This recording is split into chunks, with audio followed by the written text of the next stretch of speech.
The scissors made a satisfying snip as I trimmed the stem of a white peony, the sound sharp in the quiet morning of my flower shop.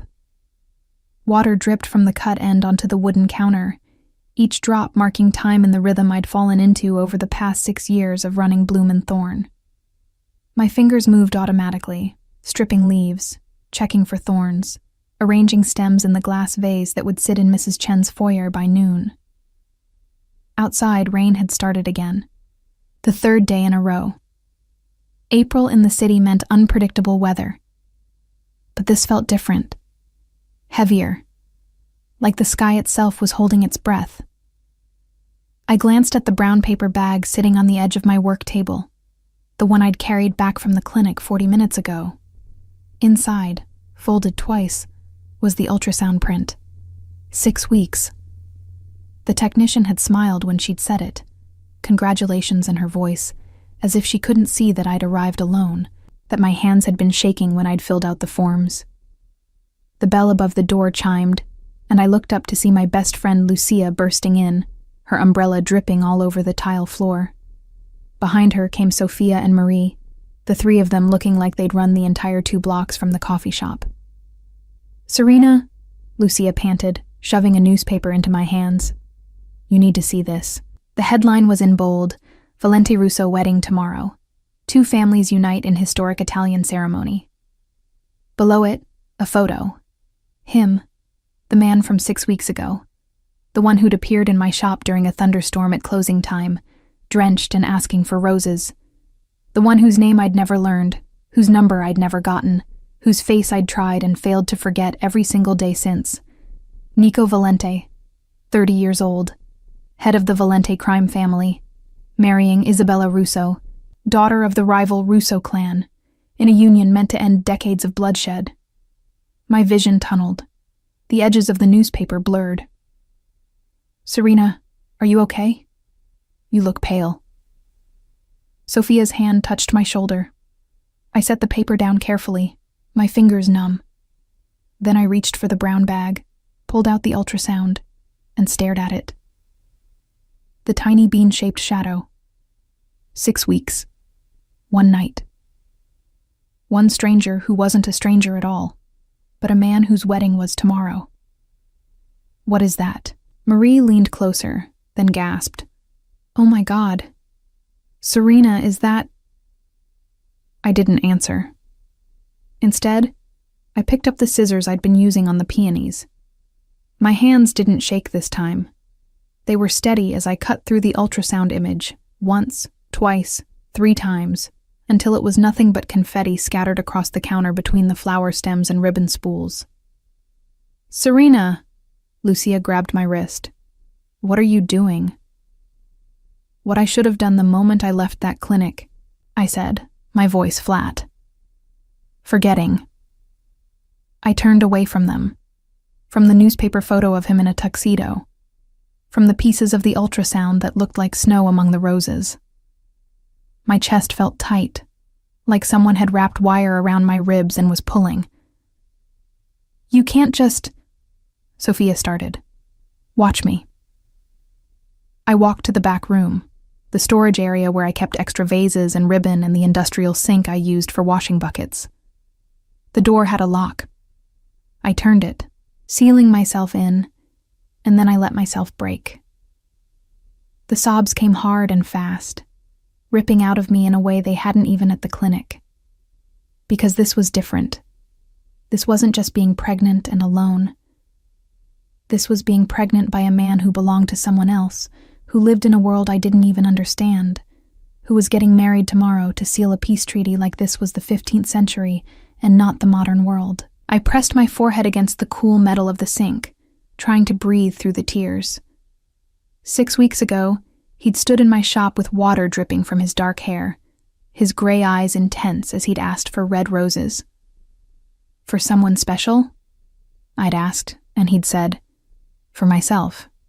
Tonight. Just tonight." We'd talked while I'd made the arrangement, about flowers and rain and the way the city looked when it was washed clean. He'd helped me close up, and then the storm had gotten worse, and I'd offered him tea while we waited it out. One thing had led to another. One touch. One kiss.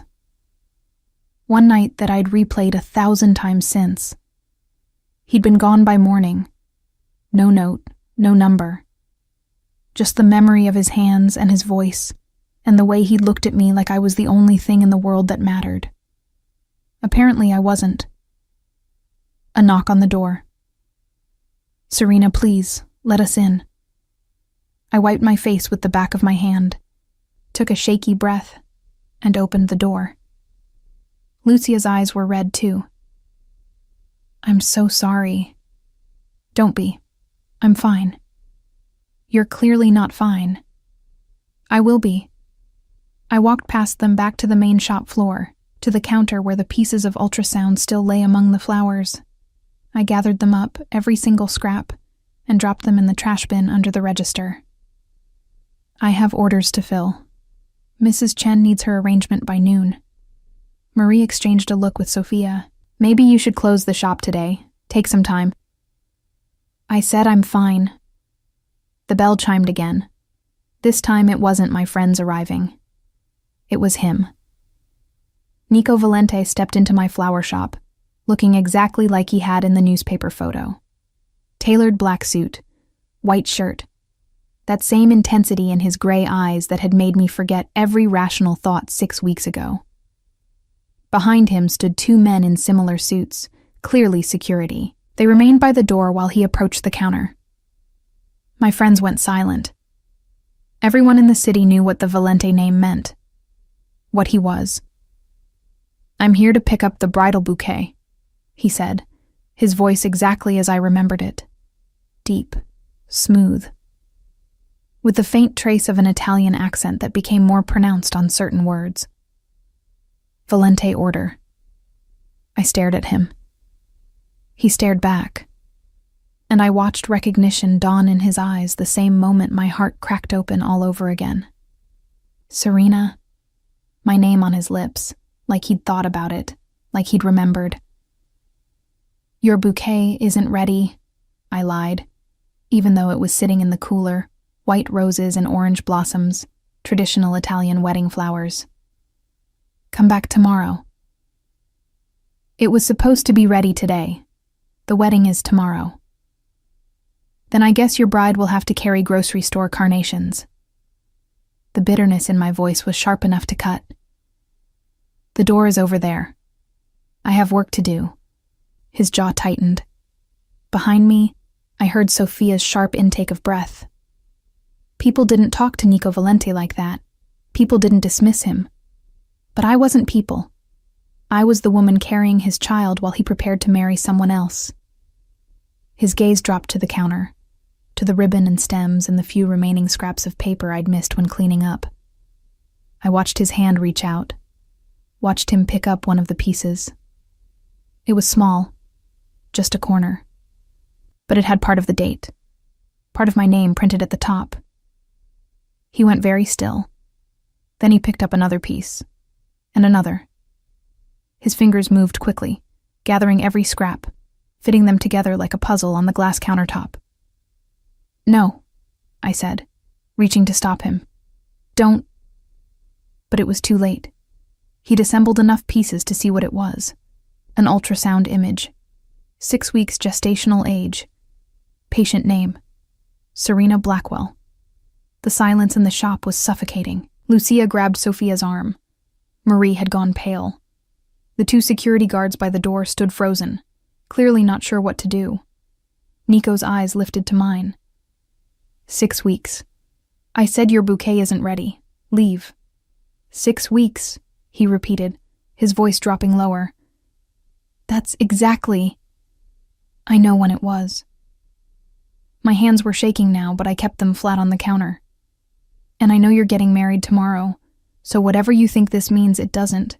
It's handled. It's none of your business. The door is that way. He looked down at the assembled pieces again, at my name, at the date, at the tiny shadow that would have shown him everything if I hadn't destroyed it. You tore it up. Very observant. Why? The question cracked something open in my chest. Because you're marrying someone else tomorrow. Because you spent one night with me and disappeared. Because this... I gestured at my still flat stomach, at the pieces of ultrasound, at the space between us. Doesn't fit into your plans. Plans change. Not yours. Not tomorrow. Not for a family alliance and a peace treaty and whatever else that wedding means. I forced myself to breathe. I won't ruin that. I won't be the scandal. I'll handle this myself. His hand shot out, gripping my wrist. Not hard, but firm enough to stop me from pulling away. The baby. Is it mine? Every person in that shop held their breath. I looked him dead in the eye and said, "My uterus is none of your damn business. Let go of me. Answer the question. I don't owe you anything. You came for a bouquet. It's in the cooler. Take it and get out of my shop." Something shifted in his expression. Not anger. Something colder, more calculated. He released my wrist and walked toward the door, his security guard stepping aside. I thought he was leaving, thought I'd won this battle. But he stopped in the doorway, turned back, and said 3 words that would change everything. Cancel the wedding. Then he pulled out his phone, made a call, and I heard him say in Italian, "Papa, we need to talk, now." He left. The door chimed. The rain kept falling, and I stood there among my flowers, holding my wrist where his fingers had been, knowing that I'd just started a war I had no idea how to fight. "Serena," Lucia whispered. What the hell just happened? I didn't answer, because I didn't know. I only knew that the pieces of ultrasound were still on my counter, reassembled, and that somewhere in the city, Nico Valente was making decisions that would destroy whatever fragile piece his wedding tomorrow was supposed to create. All because of one night, one storm, one choice, and a baby neither of us had planned for. The next morning, I stood in my shop at dawn, arranging white roses that were meant for a wedding that was no longer happening. The newspaper had confirmed it 3 hours ago. Valente Russo wedding canceled. No explanation given. Both families refusing comment. My phone had been ringing since midnight. Unknown numbers. Messages from reporters who'd somehow gotten my information. I'd turned it off after the 15th call. The morning light filtered through the front windows, catching the water droplets still clinging to the glass from last night's rain. I trimmed another stem, the scissors precise, despite the exhaustion weighing down my limbs. I hadn't slept. Every time I closed my eyes, I saw his face when he'd assembled those ultrasound pieces. The bell chimed. I looked up to find an older man in an immaculate gray suit standing in my doorway.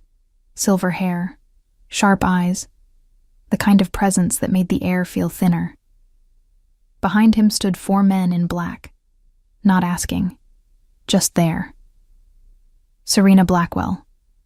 Not a question. I'm Antonio Valente, Nico's father. I set down the scissors carefully. The shop doesn't open until 9. This isn't about flowers. He walked further in, his gaze sweeping across the counter, stopping on the reassembled ultrasound pieces I'd left there last night. I'd been unable to throw them away a second time. My son canceled a wedding that took 3 years to negotiate. A wedding that would have ended a blood feud spanning 4 decades. Do you know what that means? That he made a choice. That he made a catastrophically stupid choice. Antonio's voice was hard. The Russos are demanding retribution. My own family is calling him a disgrace. All because of this. He gestured at the ultrasound pieces. So I need to know. Is it true? Are you carrying my grandchild? The word grandchild hit differently than baby had. This wasn't just about Nico and me anymore. This was about families and legacies and things I didn't understand. I don't owe you answers. You owe my family the truth. Because right now, you're at the center of a situation that could get people killed. He leaned against the counter. So I'll ask again. Is that baby my son's? I looked at this man who'd built an empire on violence and loyalty, whose son had spent one night with me and then walked away to marry someone else. And I made a choice. Yes. The word hung in the air between us. Antonio nodded slowly, like he'd been expecting it but needed confirmation. How far along? 6 weeks. And you weren't going to tell him. He was getting married. What was I supposed to do? Show up at the church with an ultrasound and ruin his big day? The bitterness leaked through. I was handling it myself. By tearing up the evidence and throwing it away. By protecting everyone involved. Something that might have been respect flickered in his eyes. You have more sense than my son does. Unfortunately, he's already blown everything up. So protection is no longer an option. He pulled out his phone, made a call. Nico, get to the flower shop, now. I don't want... What you want stopped mattering when you let him into your bed. Antonio's voice was blunt. You're carrying a Valente. That means your family now, whether you like it or not. 10 minutes later, Nico walked in. He looked like he hadn't slept either. Same suit as yesterday, but rumpled now. Hair disheveled like he'd been running his hands through it. Those gray eyes found mine immediately. You canceled the wedding, I said. I did. You started a war. I did. Because of a baby you didn't even know existed until yesterday. He moved closer, and I saw something in his expression I hadn't seen before. Not the smooth charm from that first night. Not the cold calculation from yesterday. Something raw. Because of you. Don't. I stepped back. Don't make this about me. This is about responsibility and timing and... It's about the fact that I haven't been able to stop thinking about you since that night. His voice was low, intense. It's about the fact that I was supposed to marry Isabella tomorrow, and all I could think about was how wrong it felt. How I was choosing duty over... He stopped. And then I walked into your shop yesterday and saw you again. And then I saw those pieces, and everything became clear. Clear? I laughed, the sound bitter. Your family is at war. The Russos want blood. And you think this is clear? Clearer than it's been in 3 years. Antonio made a sound of disgust. While you two figure out your feelings, I need to manage the fallout. Serena, you're moving. Excuse me? Your address is public record. The Russos know who you are. They know about the baby. You're not safe here. I'm not going anywhere. You're 8 blocks from Russo territory. You have no security, no protection, and you're carrying my grandchild. Antonio's voice was final. Pack what you need. You're moving to a secure location until we sort this out. I looked at Nico. Did you know about this? I called him this morning to tell him about the baby.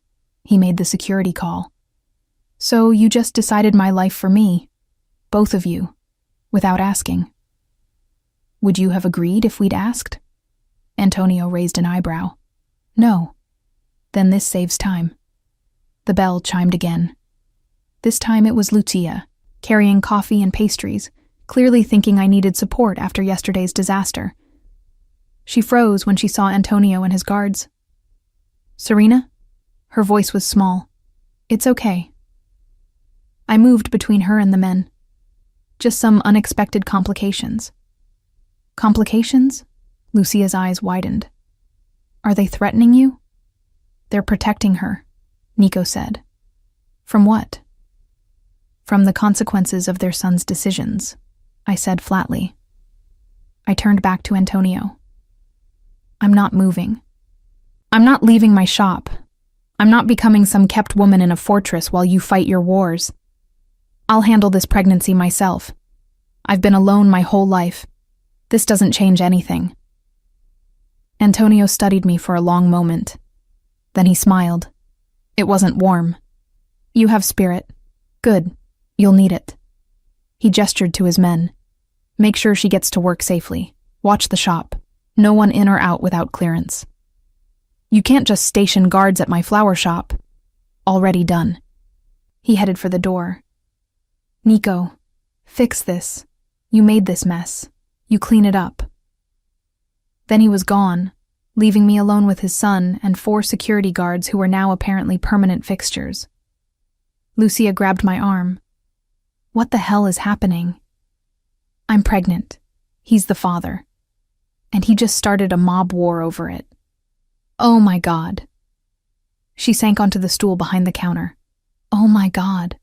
Serena, what are you going to do? I looked at Nico, who was watching me with an intensity that made my skin feel too tight. I'm going to make flower arrangements. Because that's my job. That's my life. And I'm not letting anyone take that from me. For the next 3 weeks, that's exactly what I did. Every morning, I came to my shop at dawn. Every morning, Nico's security was already there. Every day, I made bouquets and arrangements and tried to pretend my life wasn't completely upended. And every evening, Nico showed up, not to pressure me, not to make demands. He just appeared at closing time and helped me clean up, swept the floor, washed the buckets, carried the heavy bags of soil I couldn't manage anymore.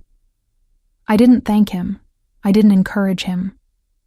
I gave him the same sharp-edged sarcasm I'd perfected over years of dealing with difficult customers. Oh, look, the runaway groom is back, I'd say when he walked in. What alliance did you destroy today? Just the one, he'd reply, taking the broom from my hand without asking. How was your day?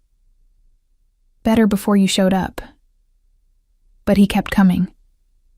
And despite myself, despite everything, I started expecting him. Started noticing when he was 5 minutes late. Started saving him the last coffee from the pot I made in the afternoon. 6 weeks after the canceled wedding I was showing. Not much. Just enough that my regular clothes didn't fit right. I'd started wearing loose dresses that hid the small bump. Nico noticed. You need maternity clothes, he said one evening, after we'd closed up. I have clothes. You have dresses 2 sizes too big. There's a difference. And you're an expert on women's fashion now? My sister just had a baby. I know what pregnancy looks like. He paused. Let me take you shopping. No. Serena? I said no. I don't need your money. I don't need your help. I'm doing fine on my own. He was quiet for a moment, and then he said, Why do you hate me? The question caught me off guard. I don't hate you. You barely look at me. You won't let me help with anything. You act like I'm some kind of punishment you have to endure. His voice was careful, controlled. If it's about the wedding, it's not about the wedding. The words came out sharper than I intended. It's about the fact that you spent one night with me and then disappeared. No note, no number, nothing. And then I find out I'm pregnant. And the same day I see your face in the paper because you're marrying someone else. Do you know what that felt like? He moved closer.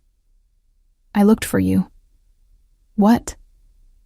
After that night, I came back to the shop, multiple times, but you were never here. And I didn't know your last name. I only knew Serena and that you owned a flower shop. There are 14 flower shops in this city. I stared at him. You looked for me? For weeks. And then my father arranged the marriage to Isabella, and I thought... He stopped. I thought maybe it was better if I didn't find you, that you deserved someone without my life, my complications. So you were going to marry her. I was going to do my duty, protect my family, make peace. He laughed, but there was no humor in it. And then I walked into your shop to pick up her wedding bouquet and saw you again, and realized I'd been fooling myself. There was no duty. There was only you. The words hung between us. Outside, rain had started again, tapping against the windows like it had that first night. "You still could have told me," I said quietly. "Yesterday, when you saw the ultrasound, you could have explained instead of just making decisions. Would you have listened? I don't know, but I deserved the chance to choose." He nodded slowly. "You're right. I'm sorry. I'd been expecting a lot of things, justifications, explanations, not an apology." "The security stays," he added. "That's non-negotiable. The Russos are still looking for leverage, and you're it. But everything else, how much you see me when I'm here, what I help with, that's your choice." It was the first time anyone had given me a choice in weeks. "Okay," I said finally. "Okay? You can come at closing time. You can help clean up.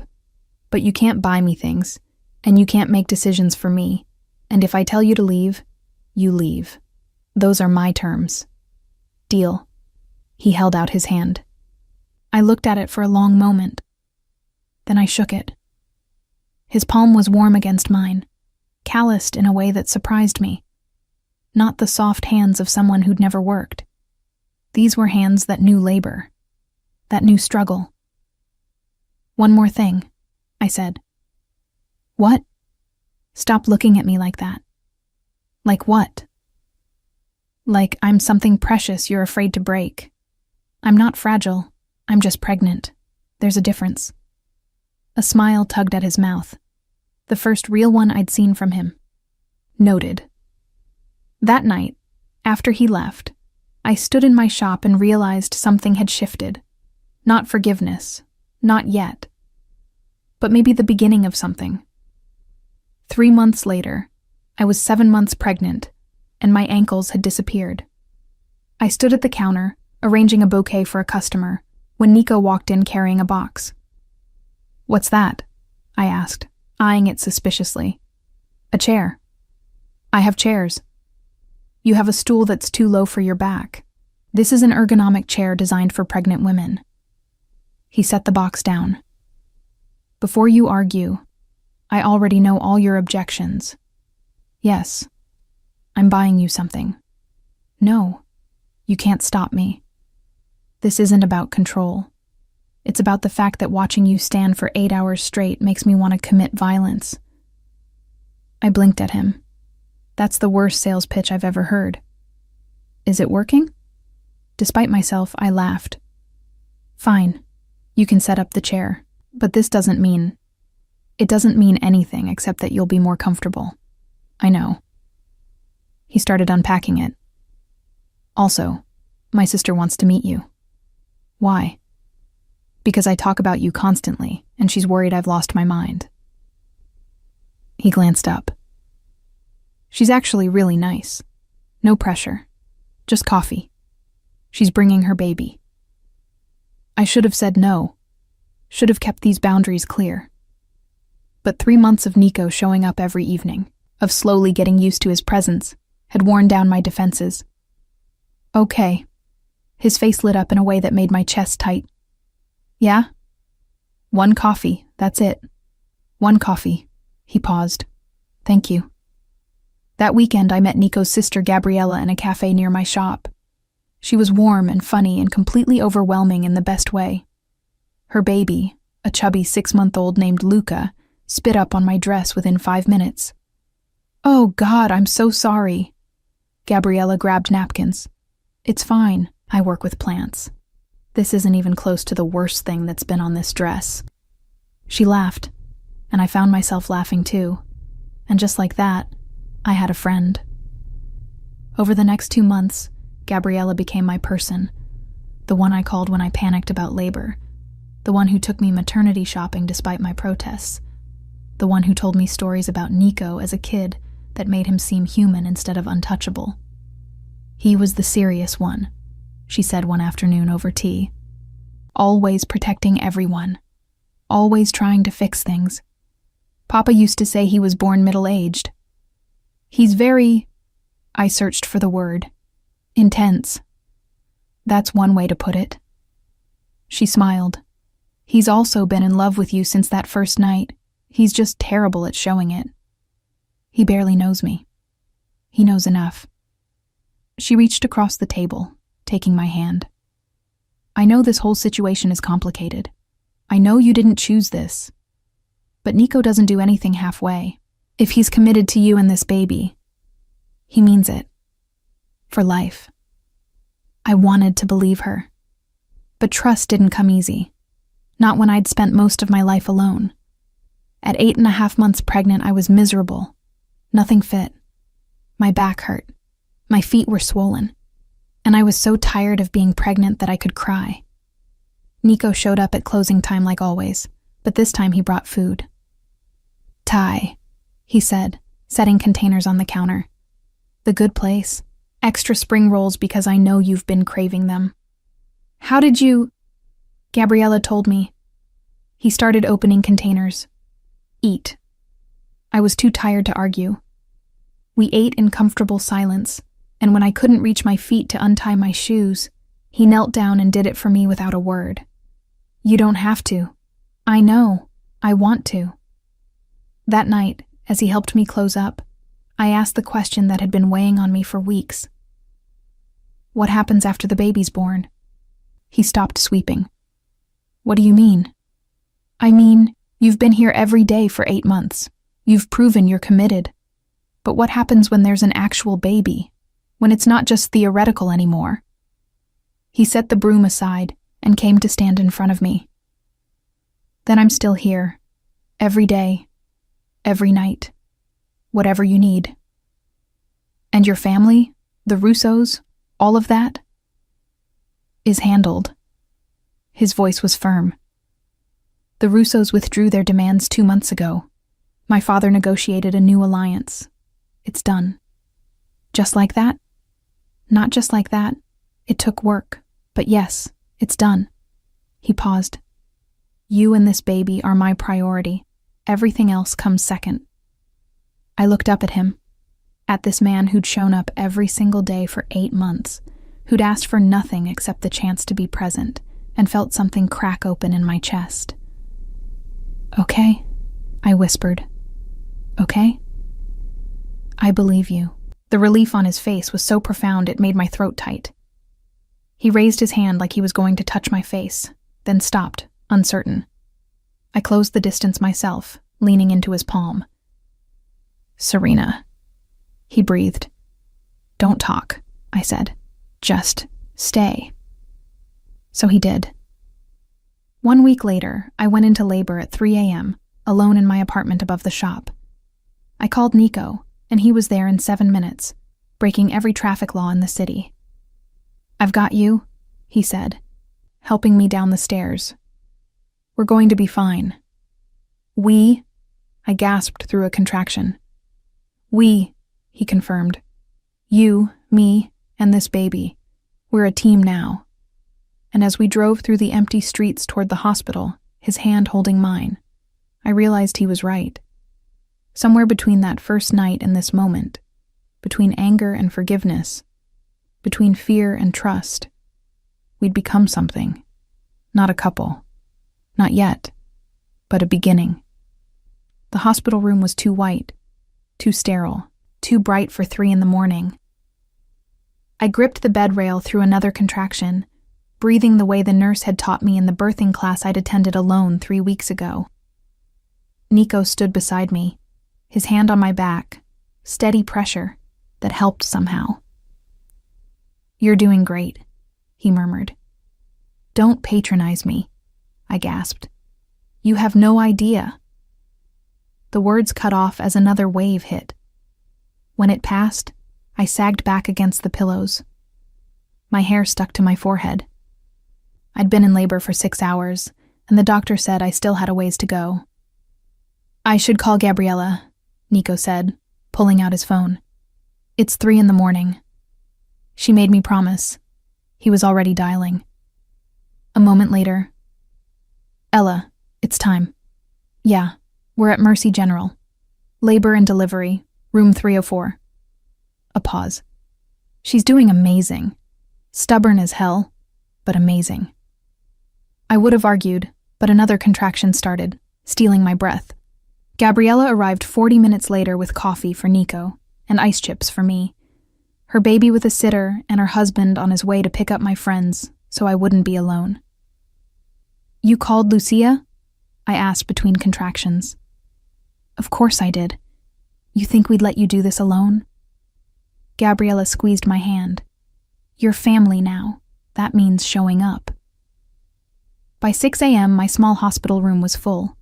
Lucia, Sophia, and Marie had all arrived, looking exhausted but determined.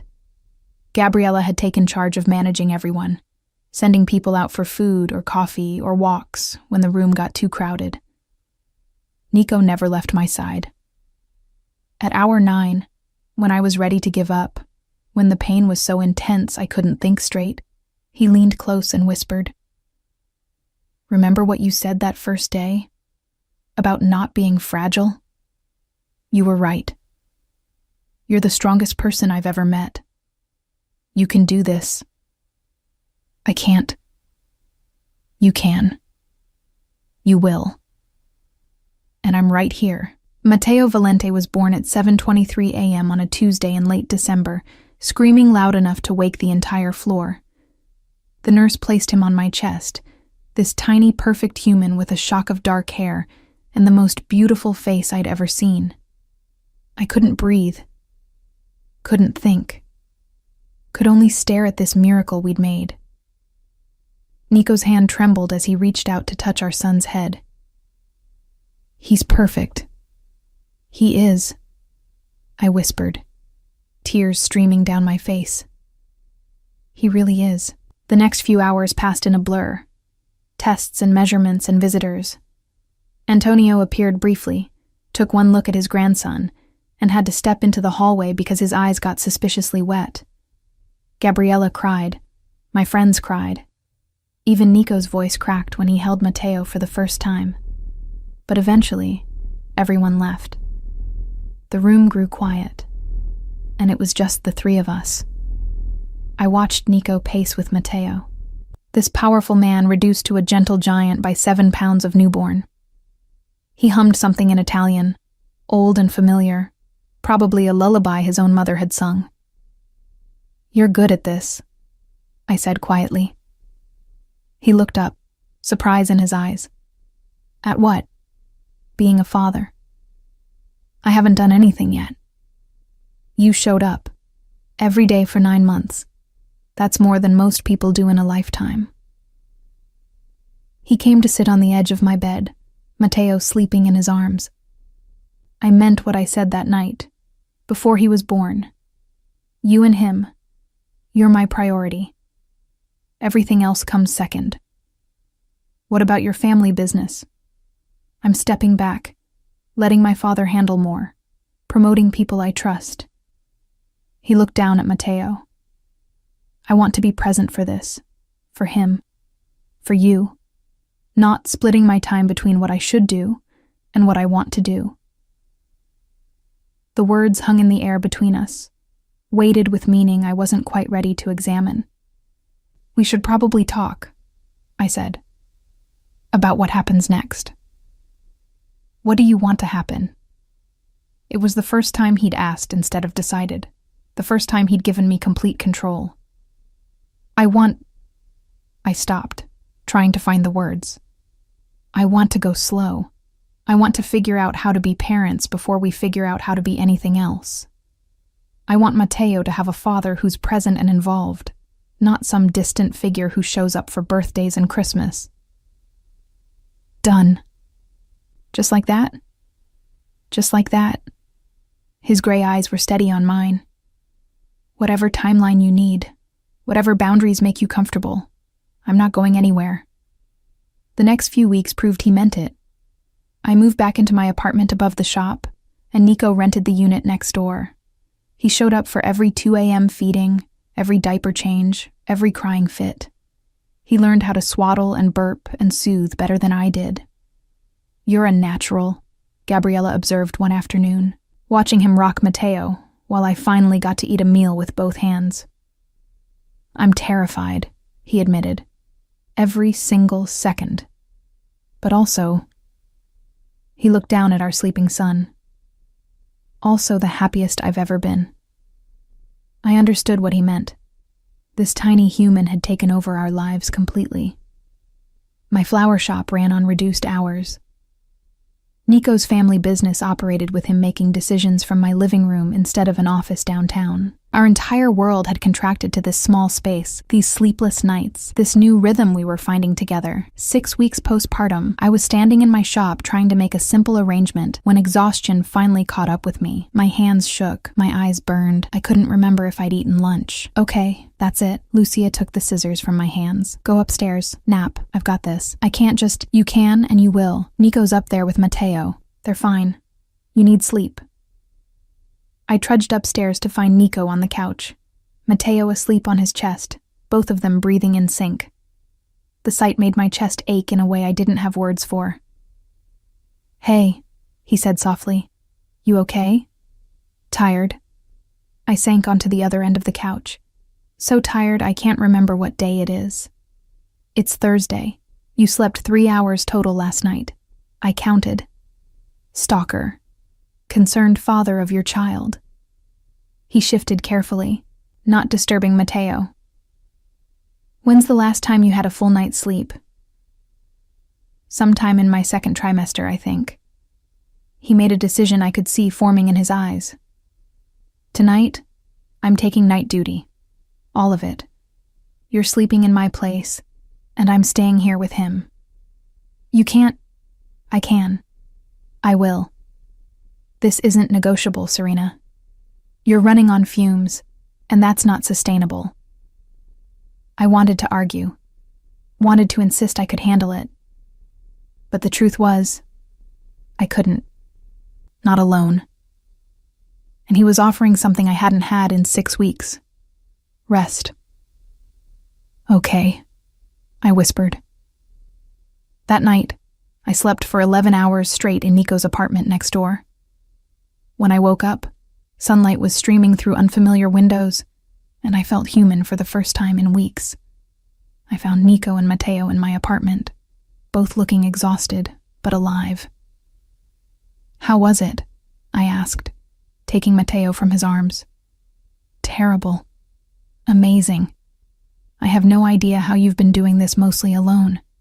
He ran a hand through his disheveled hair. But also, I fed him twice, changed him 4 times, and got spit up on more than I thought possible. So we bonded. I laughed, the sound feeling foreign after weeks of stress. You're a mess. I'm a dad. He grinned. There's a difference. 3 months after Matteo was born, the Russo family made their move. I was closing the shop when 2 men I didn't recognize walked in. Not customers, not vendors. The way they moved, the way they positioned themselves, blocking the door. I knew immediately something was wrong. Serena Blackwell? The taller one smiled, but it didn't reach his eyes. We're closed. We're not here to buy flowers. He pulled out a phone, showed me a photo. It was taken from across the street. Me, carrying Matteo into the shop this morning. Nice baby. Be a shame if anything happened to him. Ice flooded my veins. My hand moved instinctively to the panic button Nico had installed under the counter 3 months ago. The one I'd thought was overkill. I pressed it. What do you want? I kept my voice steady, even as my heart raced. A message for Valente. Tell him the Russos don't forget. Tell him there are consequences for breaking promises. The man stepped closer. Tell him his son is— The door exploded inward. Nico moved like violence personified, all controlled fury and precise action. The 2 men didn't stand a chance. Within seconds, they were on the ground, Nico's security team flooding in behind him. He came straight to me, his hands on my face, checking me for injuries. Are you hurt? Did they touch you? No, I'm fine. But they threatened Matteo. My voice broke. His expression went cold, colder than I'd ever seen. He turned to the men now being restrained by his team. Take them. I want to know everything. Who sent them? What they were told. Everything. Then he pulled me against his chest, and I let myself shake. "This is why," he said quietly, fiercely. "This is why I insisted on security, why I wanted you somewhere safer. Because my world touches you now, touches our son, and I will burn down anyone who threatens you." I pulled back to look at him. "They said the Russos don't forget. Let me handle it." "No." I gripped his shirt. "No more secrets. No more handling things without telling me. If we're doing this, if we're raising Matteo in your world, then I need to know everything." He studied my face for a long moment, then nodded. "Okay, come on." He took me to a meeting I wasn't supposed to witness. His father's office downtown. The entire Valente family seated around a conference table. Antonio at the head, Nico at his right hand, and me, holding Matteo, in the back of the room where I could watch and listen. Antonio laid out the situation. The Russos' attempts to undermine their business. The threats against family members. The escalating tension that was threatening to erupt into full-scale war. "We need to respond," one of Nico's cousins said. "Show them we won't be pushed." "We need to be smart," Antonio countered, "not reactionary. They threatened my son." Nico's voice was quiet, lethal. "That's not something I can ignore. And you won't, but we respond with strategy, not emotion." I watched Nico struggle with that. Watched him wrestle with the parts of himself that wanted blood against the parts that wanted peace. Then he looked at me, at Matteo sleeping in my arms, and something shifted in his expression. "I want this ended," he said, "permanently. No more threats, no more games. I don't care what it costs." Antonio nodded slowly. "Then we negotiate. One final time, but from a position of strength." What followed was 2 weeks of tense meetings, mediators, lawyers, old family friends calling in favors. I wasn't involved in most of it, but Nico briefed me every night, kept me informed of every development. Finally, a deal was reached. Financial concessions on both sides, shared territories in neutral zones, and most importantly, a complete and total agreement that families were off limits. No more threats. No more targeting children or spouses. The night the papers were signed, Nico came to my apartment looking exhausted, but relieved. "It's done," he said, collapsing onto my couch. "Really done this time." I sat beside him, Matteo asleep in the bassinet nearby. "How do you feel?" "Like I can finally breathe." He turned to look at me. "Like maybe we can have a normal life now. Or as normal as it gets. What does normal look like for us?" It was the question I'd been avoiding for months. The thing we'd been dancing around since Matteo was born. He took my hand, his thumb tracing circles on my palm. "I don't know, but I'd like to find out, if you're willing." My heart raced. Willing to what? To try. To see if this... He gestured between us.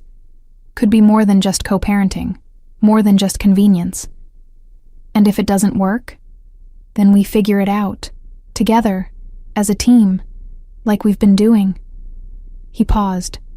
"But I think it could work. I think we could be amazing together if you gave us a chance." I looked at this man who'd shown up every single day for 10 months, who'd proven his commitment over and over, who'd negotiated peace with his enemies so our son could grow up safe. "Okay," I said quietly. "Okay? Let's try. Let's see what this could be."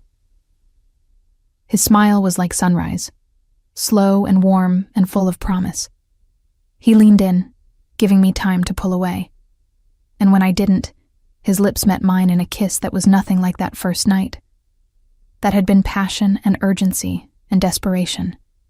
This was tender, patient, full of all the things we hadn't said yet, but both felt.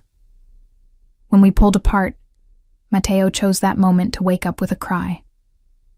We both laughed, the moment broken but not ruined. And Nico went to pick up our son while I watched and realized something. I was falling in love with him. Not the version from that first night. Not the powerful Mafia heir or the man who'd canceled a wedding. This version. The one who changed diapers at 3 a.m., who learned to make formula bottles, who sang Italian lullabies and read parenting books and asked questions instead of making assumptions. This version I could love. This version I did love. 6 months after Matteo was born, my flower shop was thriving in ways I'd never imagined. The security measures Nico had insisted on, cameras, reinforced doors, panic buttons, had initially seemed excessive.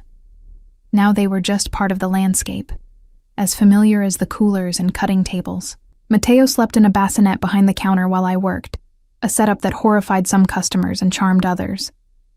I'd learned to make arrangements one-handed, to soothe a crying baby while explaining rose varieties to clients, to exist in 2 worlds at once. "He's getting so big," Mrs. Chen observed during her weekly visit, peering at Matteo with the kind of grandmother energy that made my chest ache. My own parents had died when I was 20, and I'd been alone since. But slowly, this neighborhood, these customers, Nico's family, they were becoming mine. 6 months next week, I said, trimming baby's breath for her arrangement. He's already trying to crawl. And his father? How is that situation? I smiled despite myself. Complicated, but good. Complicated didn't begin to cover it.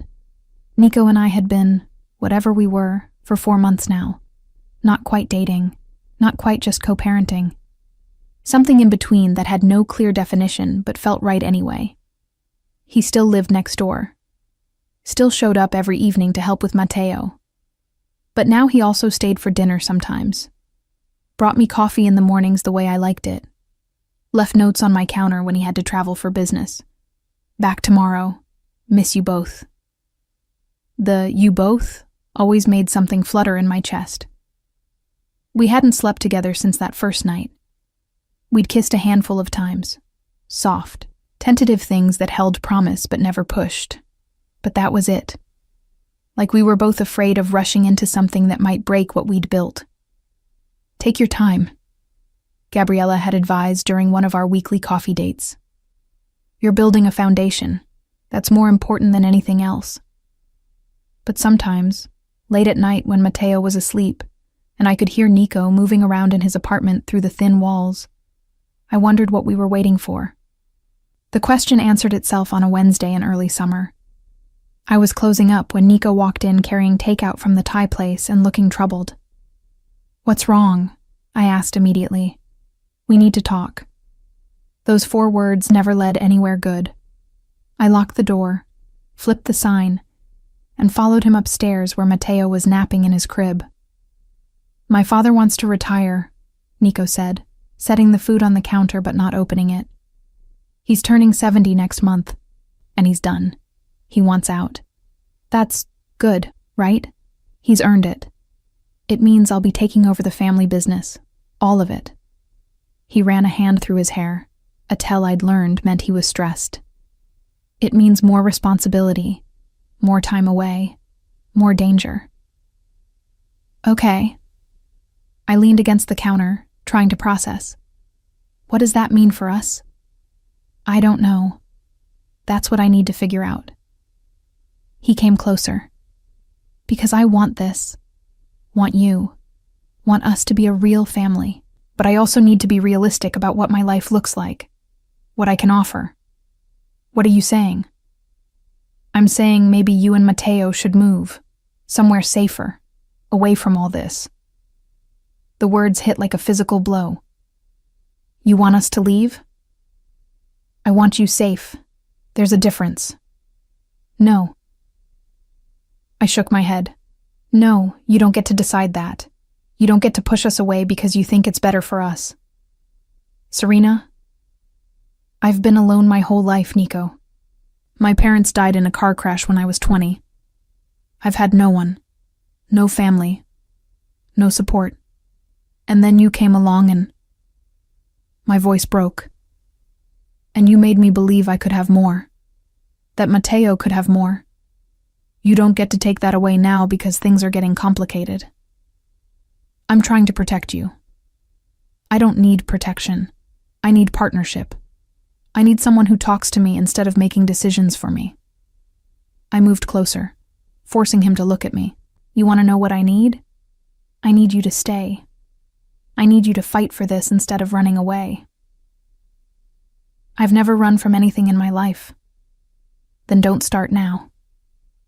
We stood there, inches apart, both breathing hard. And then he kissed me. Not gentle, not tentative. This was every bit of frustration and fear and want that had been building for months, unleashed in one moment. I kissed him back just as fiercely, my hands fisting in his shirt, pulling him closer. He lifted me onto the counter, stepping between my legs, and I wrapped around him like I could anchor him here, make him stay. When we finally broke apart, both gasping, his forehead rested against mine. I'm not running, he said quietly. I'm terrified. There's a difference. Of what? Of failing you. Of failing him. His hand moved to cup my face. Of you realizing I'm not worth the risk. You're an idiot, I said, but there was no heat in it. You've been proving your worth for 11 months. Every single day. How have you not figured that out yet? Because I come from a world that destroys beautiful things. And you and Matteo, you're the most beautiful things in my life. His thumb traced my cheekbone. I don't want to be the thing that ruins you. You won't be. Not if we do this together. He studied my face for a long moment, like he was memorizing it. Then he kissed me again, slower this time, sweeter, and I felt something shift between us. A decision being made, a future being chosen. When Matteo woke up crying, we pulled apart, both smiling, and Nico went to get our son while I finally opened the takeout containers. So, I said as he settled on the couch with Matteo, what's the plan? I take over the business, but I delegate more. Hire people I trust. Create boundaries between work and family. He looked at me. And you and Matteo stay here. With me. As a family. Define family. However you want to define it. I'm not pushing for marriage or... He stopped. Unless you want that. In which case we can talk about it. I thought about his canceled wedding. About how he'd chosen me over duty 11 months ago. About every evening since then. Every diaper changed. Every feeding at 3 a.m. Every moment he'd chosen to show up. I don't need a wedding, I said carefully. But I need commitment. I need to know you're all in. I'm all in. Have been since the moment I saw those ultrasound pieces. His gray eyes were steady on mine. You and him, you're everything. Everything else is just details. Over the next month, Nico transitioned into his new role as head of the Valenti family. I watched him navigate power struggles and old grudges. Watched him make hard choices with grace I didn't know he possessed. And every evening, without fail, he came home to us. How was your day? Became our ritual. Him asking me about the shop, about customers and flower orders, and Matteo's latest developments. Me asking him about the business in vague terms that let him share what he could without burdening me with details I didn't need. It's like being married, Gabriella observed one afternoon, watching Nico and me move around my small kitchen in perfect sync, making dinner while Matteo played on a blanket nearby. Except without the legal paperwork. We're taking it slow, I said, but even I could hear how unconvincing it sounded. You've been taking it slow for almost a year. At some point, it just becomes stalling. I didn't have a response to that. That night, after Matteo was asleep and Nico was getting ready to go back to his own apartment, I caught his hand. Stay, I said. He froze. Stay? Here. Tonight. Not... I felt my face heat. Not for anything. Just to sleep. Together. I'm tired of you being next door. A slow smile spread across his face. Yeah? Yeah. He stayed. We lay in my small bed, Matteo's crib within arm's reach, and talked about nothing important until we both fell asleep fully clothed and tangled together. When I woke up at 2 a.m. to feed Matteo, Nico was already up, warming a bottle, moving through the routine we'd perfected over months. Go back to sleep, he murmured. I've got this one. I watched him settle into the rocking chair with our son, watched the tenderness in his face as he fed Matteo, and felt my heart expand in a way that was almost painful. This was what I wanted. Not grand gestures or dramatic declarations, just this quiet partnership, this everyday choosing each other. When Matteo was 1 year old, we threw him a party in my shop. Gabriella had decorated with balloons and streamers. My friends had made food. Antonio had shown up with a ridiculously expensive gift that Matteo was too young to appreciate, but that made the old man's eyes suspiciously wet. Nico and I stood together, watching our son destroy his first birthday cake, getting frosting everywhere and laughing with pure joy. He's perfect, Nico said softly. He is. We should have another one. I choked on my punch. What? He grinned, clearly enjoying my reaction. Not right now, but someday. He should have siblings. You're assuming a lot, I said, but I was smiling. Am I wrong? I looked at him, at this man who'd become my partner in every way that mattered, and realized he wasn't. No, I admitted. You're not wrong. His hand found mine, fingers interlacing. Good. That night, after everyone had left and Matteo was asleep, exhausted from his party, Nico pulled something from his pocket. A small box. Before you panic, he said quickly. This isn't what you think. Or maybe it is.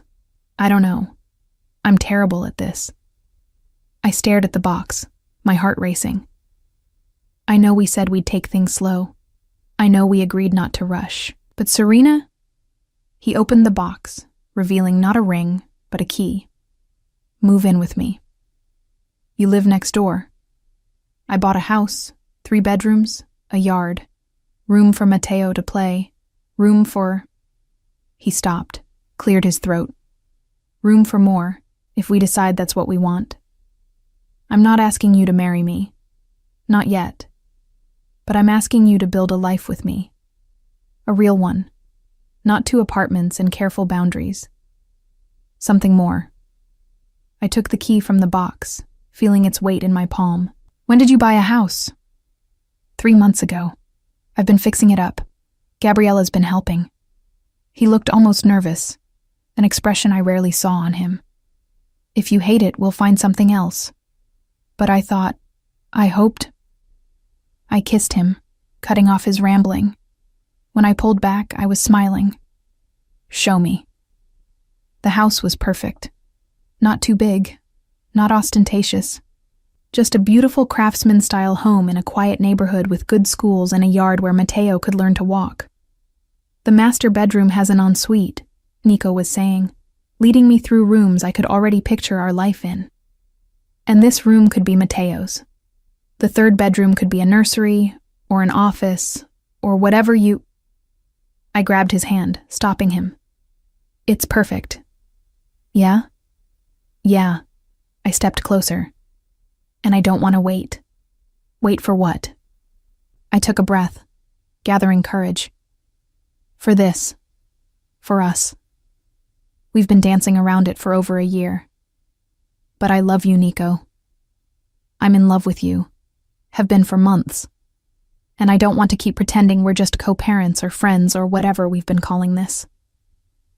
His expression transformed, going soft in a way that made my chest ache. Say that again. I love you. He kissed me like he'd been waiting his whole life to hear those words. Like I'd given him something precious he'd never expected to have. When we finally came up for air, he said, "I love you too, so much it terrifies me." Good. We can be terrified together. We moved into the house 2 weeks later. Gabriella organized everything, bossing movers around while Matteo napped in his new room, and I tried not to cry at how quickly my life had changed. "You okay?" Nico asked, finding me standing in the middle of our new living room surrounded by boxes. "Yeah, just, this is real now." "Is that bad?" "No, it's perfect. It's everything I didn't know I wanted." That night, we made love for the first time since that storm over a year ago. It was different this time, not desperate or urgent, slow and tender, and full of all the things we'd learned about each other in the months between. Afterward, lying tangled together in our bed in our house, with Matteo sleeping down the hall, Nico said, "Marry me." I propped myself up on an elbow to look at him. That's not how proposals work. I know, but I'm asking anyway. Marry me, Serena. Make this official. Let me spend the rest of my life showing you how committed I am. You've been showing me for over a year. Then let me keep showing you, with a ring and a ceremony and paperwork that makes it legal. He tucked a strand of hair behind my ear. I want you to be my wife. I want Matteo to grow up seeing what a real partnership looks like. I want more kids with you. I want everything. I thought about that first night, about the ultrasound I'd torn up, about every evening he'd shown up at my shop, every diaper he'd changed, every moment he'd chosen us. "Yes," I said. "Yes. Yes, I'll marry you, on one condition. Anything. We do it our way. Not a huge wedding. Not a family spectacle. Just us and the people who matter." He smiled, that slow, warm smile that I'd fallen in love with. Deal. We got married 3 months later in the backyard of our house. Small ceremony, close family and friends. Matteo toddling between us in a tiny suit, carrying our rings on a satin pillow with Gabriella's help. When it was time for vows, Nico pulled out the pieces of the ultrasound I'd torn up over a year ago. They'd been preserved in resin and set in a gold frame. "You tore this up thinking I'd choose someone else," he said, his voice thick with emotion. "But that afternoon, standing in your shop surrounded by flowers, I found the only piece that mattered. You. Him. Us."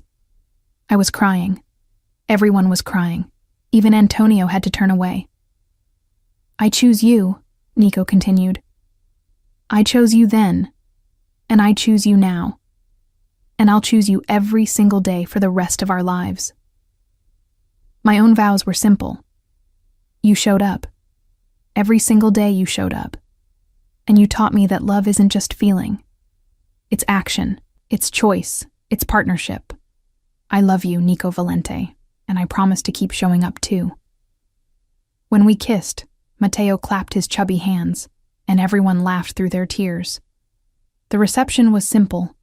Food and music and dancing in our backyard under string lights.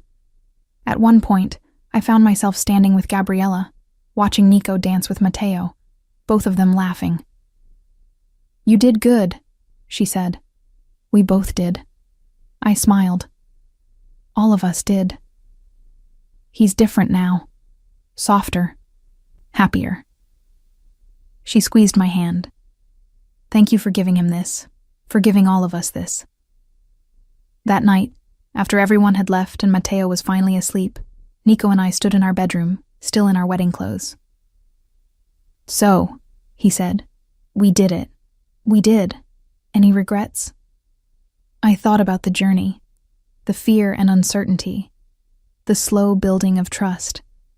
The choice to stay when leaving would have been easier. Not a single one. He kissed me, and I tasted promise and forever, and knew that whatever came next, whatever challenges or joys or complications, we'd face them together. The way we always had. The way we always would. 2 years into our marriage, I stood in the kitchen of our home, hands braced on the counter, fighting the nausea that had become my constant companion for the past month. "Mommy sick?" Matteo asked from his high chair, his dark eyes, so like his father's, wide with concern. "Mommy's fine, sweet pea," I managed, though my stomach disagreed. "Just a little tired." The front door opened, and Nico's voice called out, "I'm home!" Matteo squealed with delight as his father appeared, already reaching for him. Nico scooped our son up with practiced ease, pressing kisses to his dark curls while Matteo giggled and babbled about his day in the toddler language only we could interpret. "How are my two favorite people?" Nico asked, his gaze finding mine over Matteo's head. "3," I corrected quietly. He froze. "3?" I pulled the positive pregnancy test from my pocket, the one I'd taken that morning, the 4th one just to be sure. 3. The joy that transformed his face made my chest ache in the best way. He set Matteo down carefully, then crossed to me in 3 long strides, pulling me into his arms. "You're sure?" "I have 4 tests that say yes. Doctor's appointment is scheduled for next week to confirm, but..." I smiled against his chest. "Yeah, I'm sure. We're having another baby." He said it like he was testing the words, making them real. Then he pulled back to look at me, his hands cradling my face. "How are you feeling? Are you okay? Do you need anything?" "I'm fine, nauseous, exhausted, but fine." "We should celebrate. I'll call Gabriella and my father and..." "Wait." I caught his hands. "Let's just keep it between us for a little while. I want to savor this before it becomes a whole family thing." Understanding softened his expression. "Of course. Whatever you need." That night, after Matteo was asleep, we lay in bed talking about the future. Names and nursery colors and how we'd tell Matteo he was going to be a big brother. "He'll be almost 3 when the baby comes," Nico mused, his hand resting on my still flat stomach. "Old enough to understand, but young enough that he won't remember life without a sibling." "You sound like you've been reading parenting books again. Gabriella's been sending me articles." He grinned, unrepentant. "I want to do this right." "You did it right the first time. You'll do it right again." The pregnancy progressed smoothly for the first few weeks. Then the morning sickness hit with a vengeance that made my first pregnancy seem easy in comparison. "This is different," I told the doctor during my 8-week appointment. "With Matteo, I had some nausea in the mornings, but this is all day, every day." "Could be hormone levels are higher this time," Dr. Morrison said, making notes. "Or..." She paused, studying the ultrasound screen. "Or it could be this." "What?" Nico was on his feet immediately, moving to where he could see the screen. 2 heartbeats. Dr. Morrison smiled. "Congratulations. You're having twins." The room tilted. Twins. 2 babies. I looked at Nico, whose expression had gone from concern to shock to something like awe. "Twins," he breathed. "We're having twins." "Twins," I echoed faintly. Dr. Morrison printed out the ultrasound images, 2 tiny beans side by side. "Everything looks good. Both babies are measuring right on track. We'll monitor you closely, of course. Twin pregnancies require more care, but you're healthy and young. I see no reason for concern." In the car on the way home, Nico kept glancing at the ultrasound photo propped on the dashboard. "Twins," he said again. "You're going to wear that word out. I can't believe..." He shook his head. 2 more. Matteo's going to have 2 siblings. We're going to need a bigger house. Or we could add on. 3rd floor, more bedrooms." He was already planning. I could see it in his eyes. "Maybe expand the yard. Get a swing set." "Slow down. We have 7 months to figure it out." But there was no slowing Nico down once he had a project. By the time I hit my 2nd trimester, he'd already hired contractors to add a 3rd floor to our house. Gabriella was in heaven, planning not one but 2 nurseries, a compromise after I'd vetoed her suggestion of a single shared room with matching cribs. They're individuals, I'd insisted. They should have their own spaces. But they're twins! The matching everything will be so cute. Ella, I love you, but no. Matteo adjusted to the news of impending siblings with the adaptability of a toddler. He'd pat my growing belly and announce, "My babies," to anyone who would listen, which Nico found endlessly adorable. "Our babies," I'd correct gently. "My babies," Matteo would insist, and Nico would laugh while I rolled my eyes. At 20 weeks, we found out we were having girls. "Twin girls," Nico said, staring at the ultrasound screen where our daughters were clearly visible, already looking like they were holding hands. "Dio, Serena, we're going to have 3 kids. 2 of them girls." "Are you okay?" I asked, because he'd gone pale. He swallowed hard. "I'm going to need to expand security and install a better alarm system, and maybe bars on the windows. They're babies, Nico, not prisoners. They're my daughters. There's a difference." Gabriella thought this was hysterical. "Wait until they're teenagers. He's going to lose his mind." But watching Nico with Matteo, seeing how gentle he was despite his tough exterior, I wasn't worried. He'd be just as wrapped around our daughter's fingers as he was around our son's. The 3rd trimester was rough. Carrying twins meant everything was amplified. The exhaustion, the back pain, the general discomfort of being heavily pregnant. By 30 weeks, I was huge and miserable and ready to be done. "I'm sorry," Nico said one evening, massaging my swollen feet while I lay on the couch. "I did this to you. We did this together, and I'd do it again." I paused, but maybe not immediately. He laughed. "Understood. 3 kids is plenty." "3 kids is insane," I corrected, "but it's our insane." Matteo chose that moment to appear with his favorite book, climbing onto the couch next to me and accidentally elbowing one of the babies through my belly. "Ow, buddy. Careful." "Sorry, Mommy." He patted my stomach. "Sorry, babies." One of the twins kicked back, and Matteo's eyes went wide. "They kicked me." "They're saying hello," Nico said, abandoning my feet to scoop Matteo up. "They'll be here soon, and then you'll get to meet them properly." "When?" "Soon," I promised. Though soon still felt like forever when you were this pregnant. The twins arrived 2 weeks early, because of course they did.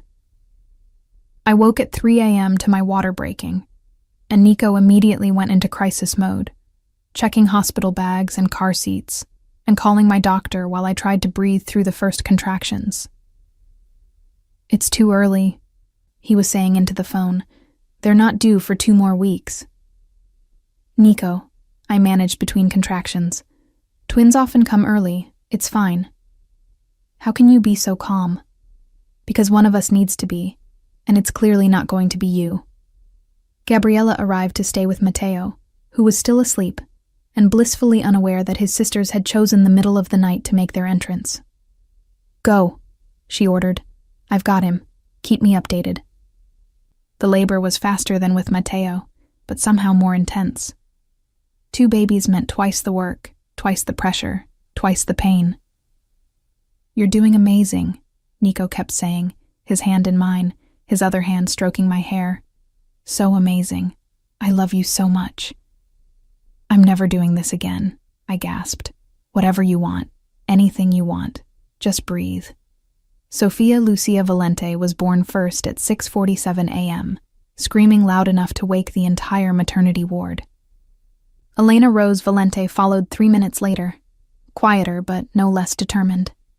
They placed both babies on my chest, one on each side, and I looked down at these 2 tiny, perfect humans we'd made and couldn't stop crying. "They're beautiful," Nico whispered, his voice thick. "You're beautiful. You're all so beautiful." The next few hours were chaos. Nurses and doctors checking the babies, making sure everything was okay, feeding attempts and measurements and tests. Nico never left my side, moving between me and our daughters with practiced ease. When we finally had a quiet moment, just the four of us in the hospital room, he sat on the edge of my bed holding Sophia while I held Elena. "We did it," he said softly. "We did." Three kids, I agreed.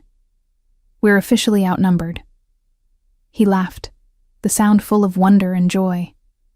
I wouldn't have it any other way. Matteo met his sisters the next day, Gabriella bringing him to the hospital despite visiting hours, because nobody said no to a Valente. He approached the bassinet cautiously, clearly intimidated by these tiny creatures. "Matteo, meet your sisters," I said, "Sophia and Elena." "They're small," he observed. "You were small once, too," Nico assured him. "They'll grow. Can I hold one?" We settled him carefully in the chair, Nico supervising closely, and placed Sophia in his arms. Matteo stared down at her with such intense concentration that I had to bite back a laugh. "Hi, Sophia," he said seriously. "I'm your big brother. I'm going to protect you." Nico's hand found mine, squeezing tight, and I knew he was fighting the same rush of emotion I was. This was our family. Messy and loud and beautiful and ours. Coming home with twins was an adjustment. Nico had insisted on hiring a night nurse for the first month, which I'd initially resisted, but quickly came to appreciate when 3 a.m. meant 2 babies needing to be fed simultaneously. "I thought one newborn was hard," I said one morning, zombie walking through the kitchen in search of coffee. "This is a whole different level." "Go back to bed," Nico said, appearing with Sophia in one arm and Elena in the other. "I've got them. The nurse is here. You need rest." "I need to function." "You are functioning. You're incredible. But you also pushed 2 humans out of your body 3 weeks ago. Rest." I was too tired to argue. I went back to bed and slept for 4 hours straight, waking to find Nico still managing both babies while Matteo played nearby, helping by bringing diapers and talking to his sisters. "You're magic," I told him. "I'm terrified," he corrected. "But I'm here. We're figuring it out together." And we were. Slowly, chaotically, exhaustingly, we were figuring it out. The girls developed their own personalities quickly. Sophia was the louder one, demanding and fearless. Elena was quieter, more observant, but no less determined. Matteo took his role as big brother seriously, always wanting to help, to protect, to be involved. "My babies," he'd still say, even as they grew from newborns into infants. "Our babies," I'd correct. "My babies," he'd insist, and Nico would grin while I shook my head. On the twins' first birthday, we threw a party in our expanded backyard. The construction was finally done. 3rd floor complete with 2 nurseries and a playroom. The yard now had a swing set and sandbox, and more toys than 3 kids could possibly need. Gabriella had, predictably, gone overboard with decorations. Antonio had brought gifts that would have funded a college education. My friends had supplied enough cake to feed an army. And I stood with Nico, watching our 3 children covered in frosting and laughing with pure joy, and felt my heart expand beyond what I'd thought possible. "Happy?" Nico asked, his arm around my waist. "So happy it scares me sometimes." "Why?" "Because this is everything. And the thought of losing it." I stopped, couldn't finish the sentence. He turned me to face him, his hands on my face. "You won't lose it. We won't lose this. I promise you, Serena. This is forever." And looking into his eyes, I believed him. That night, after everyone had left and the kids were finally asleep, we collapsed on our bed fully clothed. 3 kids, Nico said. 3 kids, I agreed. We're insane. We're happy. We're both. He rolled to face me, his expression soft. I love our life.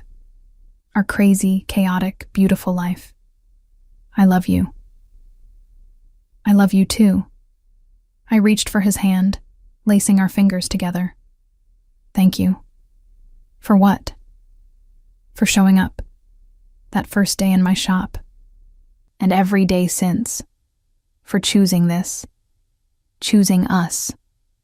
Easiest choice I ever made. And wrapped in his arms, our children sleeping down the hall, our house full of love and laughter and life, I knew he was right. This was everything, and it was ours. 5 years after the twins were born, our lives had settled into a beautiful rhythm that I sometimes had to pinch myself to believe was real. Matteo was 7 now, all gangly limbs and serious questions. He'd inherited his father's intensity and my tendency to overthink, which made for interesting dinner conversations. But why can't I go to Giovanni's house after school? He was asking as I packed lunches in the kitchen. All the other kids get to. Because Giovanni's parents haven't been vetted by security, Nico said calmly, not looking up from the business report he was reviewing at the kitchen table. That's not fair. Life isn't fair, but it is safe, which is more important. I shot Nico a look that said, "Let me handle this," and turned to our son. How about this? Giovanni comes here after school instead. You guys can play in the yard and I'll make those cookies you both like. Matteo considered this, his small face scrunched in concentration. With chocolate chips? With chocolate chips. Okay.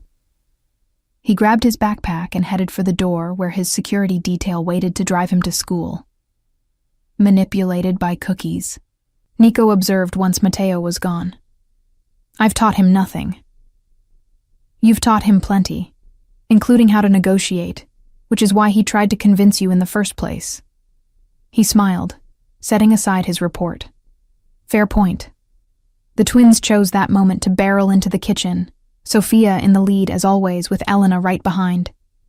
Daddy! Sophia launched herself at Nico, who caught her with practiced ease. Can we have pancakes? You had cereal 20 minutes ago, but we're still hungry.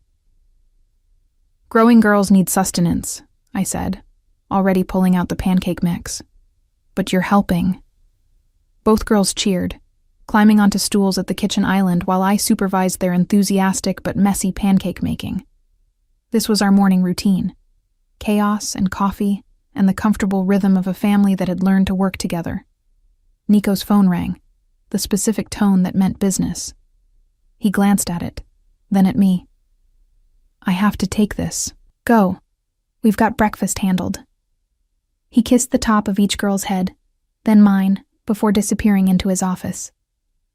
Is Daddy busy? Elena asked, her voice softer than her twins. He's working, sweetie, but he'll be back soon. The business had grown over the years, expanding into more legitimate ventures while carefully divesting from the shadier aspects. Nico had made it his mission to build something his children could be proud of, something that wouldn't come back to haunt them. I want them to have choices I never had, he'd told me once. I want them to choose this life because they love it, not because they're trapped in it. By the time he emerged from his office, the twins were covered in flour and the kitchen looked like a disaster zone, but there were pancakes. Success? I asked, handing him a plate. Always. He accepted a pancake-sticky hug from Sophia and Elena before they ran off to play. Giovanni's been dealt with. I froze in the middle of cleaning up. Dealt with? Not like that. He rolled his eyes at my expression. I had his father's business checked out. He runs a legitimate accounting firm. No connections, no problems. Matteo can go over there after I meet the family. You're going to intimidate them, aren't you? Probably. But our son's safety comes first. It was this balance that defined our life now, the careful navigation between normalcy and the reality of who we were. What Nico's name meant in this city. Speaking of which, Nico said, finishing his pancake, I need to talk to you about something. The serious tone made me set down the dish towel. Okay. Antonio wants to retire. Completely this time. Move to the villa in Sicily. That's good, right? He's been talking about it for years. It means I'll be taking over everything, not just day-to-day operations, but the whole organization. He met my eyes. I wanted to make sure you're okay with that before I commit. I thought about the man I'd married, the father of my children, the person who'd proven over and over that he could handle power without being corrupted by it. Are you okay with it? I asked. I am. I think I've finally figured out how to do this, all of this, without compromising what matters. He pulled me close. But only if you're on board. I'm on board. I've always been on board. The transition happened over the following months. Antonio formally retired, moving to Sicily with fanfare and celebration. Nico stepped into the role completely, bringing with him changes that modernized while respecting tradition. He's good at this, Gabriella observed during one of our weekly coffee dates. Better than Papa in some ways, less stuck in the old ways. He's trying to build something different, and succeeding. She stirred her coffee thoughtfully. You know, when he canceled that wedding years ago, half the family thought he'd lost his mind. Now they all see it was the best decision he ever made. Only half thought he was crazy? I teased. The other half were too busy panicking about the Russo situation. She grinned. But it worked out. It all worked out. It had. The Russo family had eventually come around, especially after their own leadership changed hands. The new generation wanted peace, wanted legitimate business, wanted to move beyond the old grudges. It's like the whole world is growing up, I'd said to Nico after a particularly successful negotiation.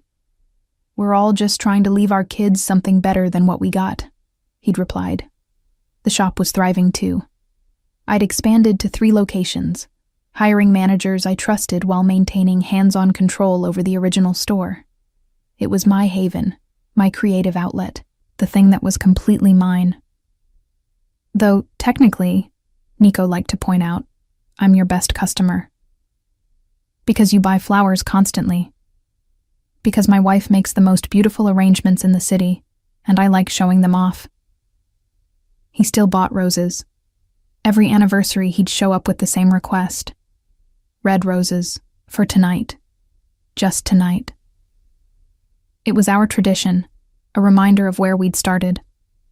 On our 5th wedding anniversary, he surprised me with a trip. Just the 2 of us, he'd said. 4 days in Tuscany. The kids will stay with Gabriella. 4 days without the kids? I'd been both thrilled and anxious. We'd never been away from them that long. 4 days to remember what it's like to be just us. Not Mom and Dad, just Serena and Nico. Tuscany was magical. Rolling hills and incredible food and quiet moments where we could just be together without someone needing something from us. This is nice, I said one evening, curled against him on the balcony of our villa as the sun set over the vineyards. We should do it more often. Annual tradition? Annual minimum. He kissed the top of my head. I love our kids, our life. But I also love this. Just you and me. 5 years married, I mused. 7 since that first night in the shop. Best storm of my life. It wasn't even that bad a storm. It was to me. I was supposed to be at the wedding venue, finalizing details. Instead, I found myself in a flower shop with the most beautiful woman I'd ever seen. He shifted so he could look at me. That was the night everything changed. I just didn't know it yet. When did you know? When I walked in to pick up Isabella's bouquet and saw you again. It was like everything clicked into place. Like my whole life had been leading to that moment. I thought about those ultrasound pieces, about how I'd torn them up thinking I'd lost him before I ever really had him. I almost lost all of this, I said quietly. No, I wouldn't have let you. Even if you'd run, even if you'd fought me every step of the way, I would have found a way back to you. He cupped my face. You and Matteo and the twins. You're my everything. Everything else is just noise. That's very romantic for a mob boss. Former mob boss. Current legitimate businessman and devoted family man. Current legitimate businessman who still has people who report to him. Details.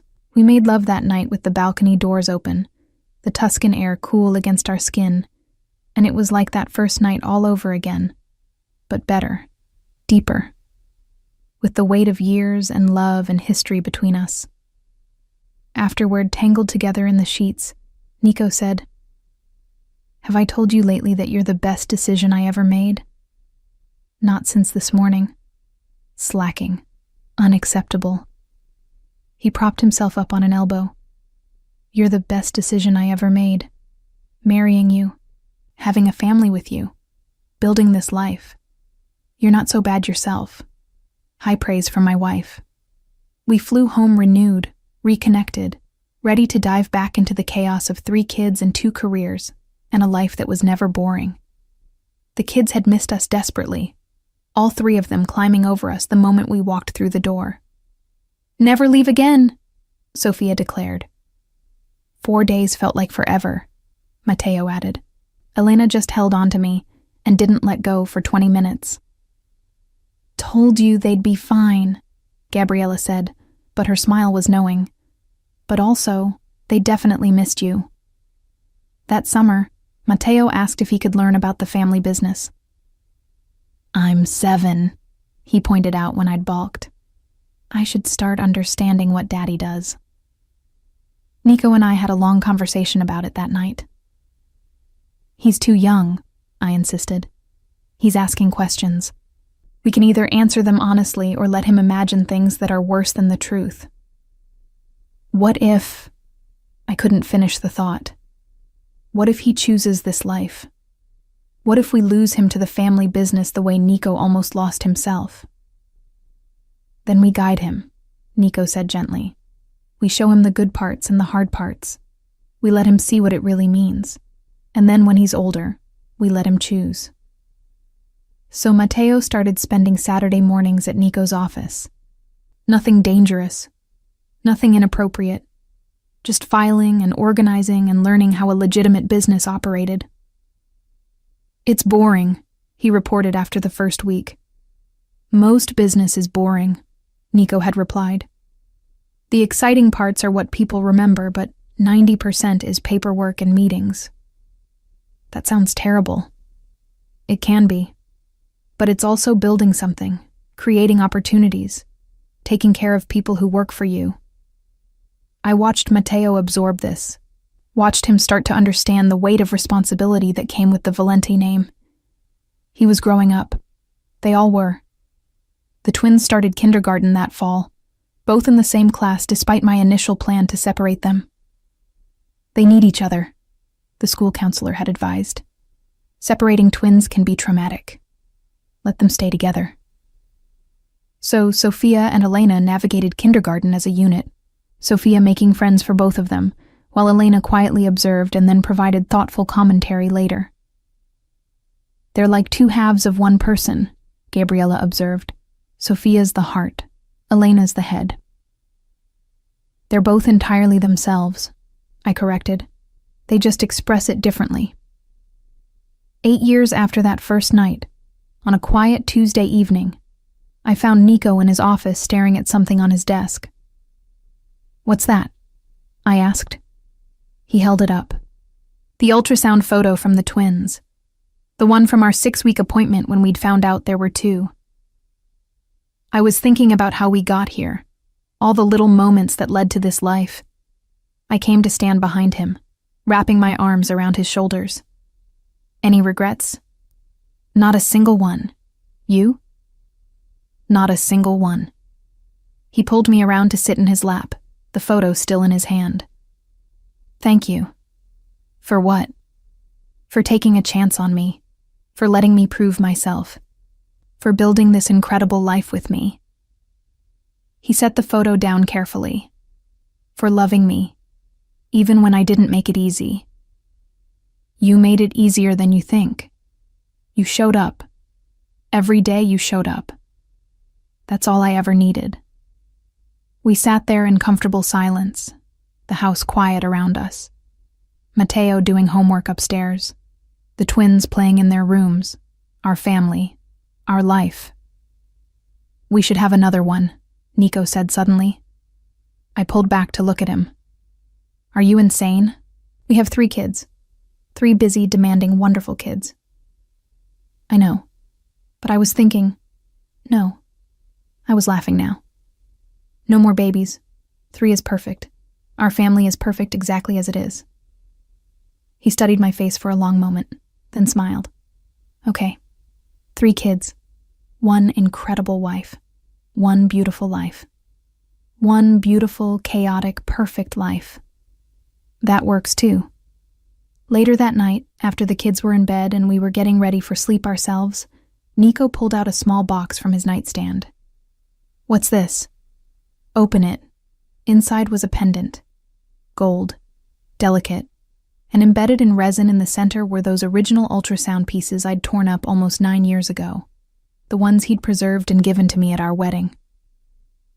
Nico, I had them made into a necklace, so you can carry it with you. Carry the moment everything changed, the moment we became a family. I couldn't speak past the emotion clogging my throat. He took the necklace from the box and fastened it around my neck. Perfect, he murmured. I touched the pendant, feeling the history it represented. One night, one storm, one choice that led to everything. I love you, I whispered. I love you too, forever. And standing there in our bedroom, in the house we'd built, surrounded by the life we'd created, I knew he meant it. This was forever. This was everything. This was ours.